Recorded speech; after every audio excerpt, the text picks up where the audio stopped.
ഗുസ്തി താരം വിനേഷ് ഫോഗട്ടിന് ജന്മനാട്ടിൽ ഉജ്ജ്വല വരവേൽപ്പ്. ഡൽഹി വിമാനത്താവളത്തിലെത്തിയ വിനേഷ് ഫോഗട്ടിനെ സ്വീകരിക്കാനെത്തിയത് നൂറുകണക്കിന് ആരാധകരാണ്.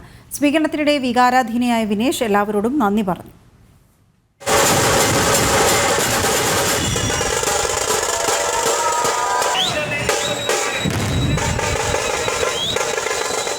പാരീസിൽ നിന്ന് മെഡൽ നേടുവാനായില്ലെങ്കിലും ഒരു മെഡൽ ജേതാവിന് ലഭിക്കുന്ന എല്ലാ സ്വീകരണവും നൽകിയാണ് വിനേഷ് ഫോഗട്ടിനെ രാജ്യം സ്വീകരിച്ചത്.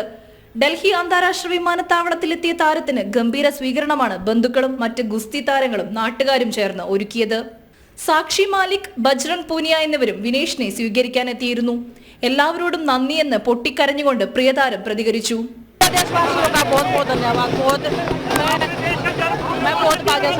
ലഭിക്കുന്ന പിന്തുണയിൽ താൻ ഭാഗ്യവതിയാണെന്ന് വിനേഷ് വ്യക്തമാക്കി. രാജ്യം നൽകിയത് സ്വർണ്ണ മെഡലിനേക്കാൾ വലിയ ആദരവെന്ന് വിനേഷിന്റെ അമ്മയും പറഞ്ഞു. ഫോഗട്ടിനെ സ്വർണ്ണ മെഡൽ ജേതാവിനെ പോലെ സ്വീകരിക്കുമെന്ന് അമ്മാവൻ മഹാവീർ ഫോഗട്ട് നേരത്തെ വ്യക്തമാക്കിയിരുന്നു.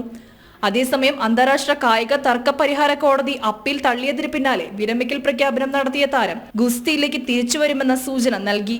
പാരീസ് ഒളിമ്പിക്സ് ഗുസ്തി ഫൈനലിൽ മത്സരിക്കാനായി പരമാവധി എല്ലാം ചെയ്തുവെന്ന് പറഞ്ഞ താരം കോച്ചിനും ഫിസിയോതെറാപ്പിസ്റ്റിനും സമൂഹമാധ്യമത്തിൽ പങ്കുവച്ച കുറിപ്പിലൂടെ നന്ദിയും പറഞ്ഞു.